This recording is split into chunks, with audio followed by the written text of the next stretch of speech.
Hi, I'm Carla. I'll be reading from my book, Ancestral River, A Spiritual Journey for the Living and the Dead. Chapter 11, Holding.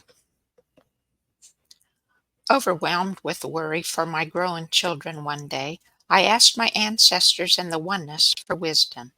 Dad said, I worried about your decisions, knowing you would hurt, knowing your children would hurt. But I couldn't stop. It was making me ill. I said to Universal Spirit, help me. My mind won't stop.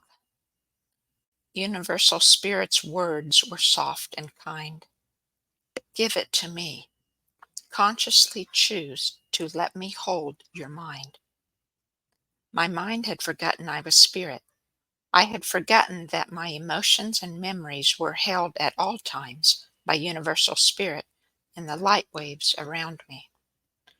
Consciously choosing for my spirit to be in charge, I said, Mind, you've worked so hard to keep me safe. Thank you. But I don't want you to feel frazzled, so I'm giving you to Universal Spirit, the one who holds all things. You're made of spirit. It's holding you. You're not alone. You're always safe, always held. Immediately, my mind went deeply calm for several hours. Every time I felt the slightest hint of fight or flight worry began, I lovingly said, Mind, you are held by Universal Spirit. Each time, worry stopped and gratitude filled my heart.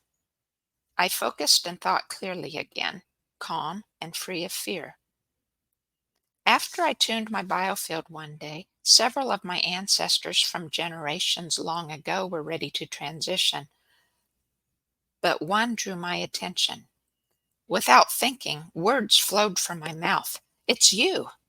Thank you for all you've done. He must have had an important role in the world, perhaps like Abraham Lincoln. But why did I think about Lincoln? Did he look like Lincoln? He left in the vortex. Weeks later, a friend announced that she was expecting her first child. Knowing that in the womb the baby's spirit would remember being in the oneness, I said to Universal Spirit, how can I help this baby remember that she's always part of the oneness? Spirit said, hold her like I hold you. Universal Spirit took me in a vision past the stars, sun, and moon. A little baby was very scared. It was me. I held her close. Everything's okay, little one. Universal Spirit said, I held you when you were scared. I asked, when I was in the womb or during the trauma when I was 3? Universal Spirit said, I hold you always. But in the womb, the mind soon forgets being held. Parents used to hold the Spirit's intentions for their children beginning at conception and teach them that they were part of the oneness. Few people hold their future generations now. Somehow knowing that Universal Spirit's I was we, I said, I'd like to meet the ancestor who held me. As I stood in the oneness, ancestors gathered in front of me. A path opened down the center. Again, my words came without thinking. It's you.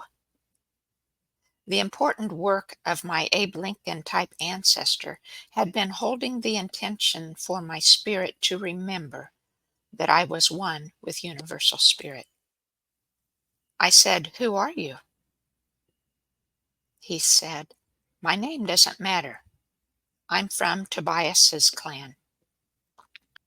During gestation, my mind had forgotten my oneness, yet long before I was born, this paternal ancestor had held my spirit's intention for me. Was this why I had yearned for Universal Spirit all my life? Universal Spirit took me within myself again to feel my spirit's intentions being held for me. The vibration was loving and being loved at the same time. It was an affirmation of the oneness my spirit already felt, a confirmation of my desire for the oneness, and a reminder to keep my spirit in charge of my mind so that I could choose how to act instead of reacting from the fear of not having or being enough. My friend's baby was just 4 weeks from conception. I focused my attention on feeling the joy of my ancestors and the oneness. While holding that feeling of joy, I connected with her spirit, my thoughts encouraging her to feel the oneness. My spirit bridged any gap between her spirit and the love, joy, and gratitude of the oneness. Feeling the sweetness of her pure vibration of love, I said her spirit's intention to her. You are one with universal spirit. I held her spirit's intention every day. At 6 weeks of gestation, a return vibration of love came from her. Soon I felt this connection every day. Often her attention flowed to my chair through the ley line and landed in my lap. One day, at 8 weeks into gestation, her vibration was sadness. As I sent her joy, her sadness changed to joy. 4 months into gestation, something was different one morning. The return vibration was fight or flight. Her energy was going round and round. She was scared. I connected with the oneness and held her with their love and joy. I reassured her that she had all she needed, that she was always connected to Universal Spirit, and that her spirit was in charge of her mind. Her mind quieted. One day, the baby spirit said to me, "Why do you feel sad?" I said, "I'm not sad. I was worried about money." Feeling lack led to my old story. I wasn't worthy of having enough money. But under the unworthiness in my body, I felt something else. Baby was right. My spirit was sad that my mind didn't know I was enough. 2 weeks before the due date, the baby's intention was directed to her body as it prepared for birth. She felt uncertainty and fear. I sent her the vibration of love and joy to help her connect with the oneness. Let the fear flow through you. Let it go. Your birth is perfect timing. 2 days before her due date, her energy was completely focused on her mom. I said to Universal Spirit, "I know this is the way it should be, but I'll miss connecting with her spirit. My job is over." Universal Spirit said, "Your job is just beginning. Rest now and wait." Baby and parents were at the hospital, but her attention was with me while I held her intentions that morning. She said, "It's dark and scary." I said, "Yes, it feels that way, but everything's okay. This is your birth. Focus on the oneness." I filled my heart with a vibration of love and joy to help her. She became calm. 2 days after she was born, her spirit heard my thoughts and remembered the oneness as I held her spirit's intention, but she didn't recognize my individual vibration. Her mind didn't remember being held. Without her personal connection, I held the Spirit's intention for her and her family, for myself and my family, my relatives and friends, for everyone living and all future generations, and for all ancestors and angels in the waiting place and in the oneness. I held the intention for children to help them remember the feeling of being spirit so they would have fewer old stories and fewer patterns of fight, flight, or freeze. I held adults to help them live a spirit, feel a connection with the oneness, be more at ease with life, and be able to transition into the oneness at death. I held grayscale angels and ancestors to help them find their way to the oneness much sooner. I held intentions for all those in the oneness, including those who have not yet lived a physical life, to affirm the love I shared with them and to increase their voltage. As I held the Spirit's intention for the baby every day and held the same intention for everyone in the universe, those in the oneness held the intentions with me amplifying the intention in all.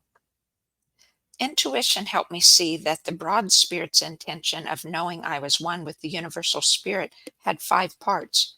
Each part held an aspect of the energy represented in my 5 spiritual chakras. The chakra 15 to 20 inches below the feet represented the ascending flow from the concentrated energy of universal spirit deep under the earth. This chakra's intention was for each being to know that we are spirit beings. Our spirit's desires are to lead our mind. The intention of aligning our minds to hear our spirit was in the spiritual chakra 15 to 20 inches above the crown. It represented being able to recognize when our minds were at the point of choosing between hearing our spirit or reacting in a pattern of fight, flight, or freeze.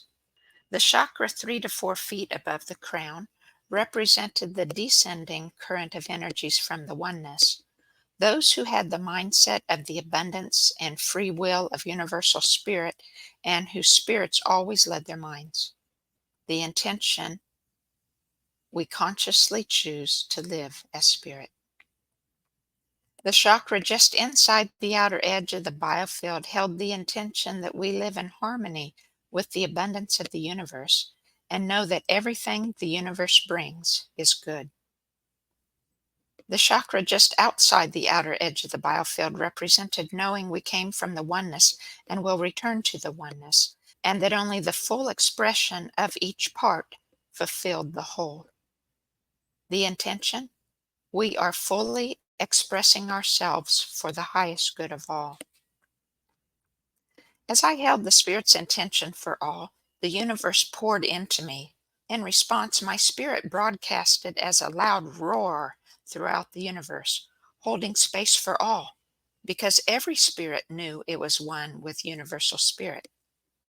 It was only their protective minds that had forgotten they were spirits.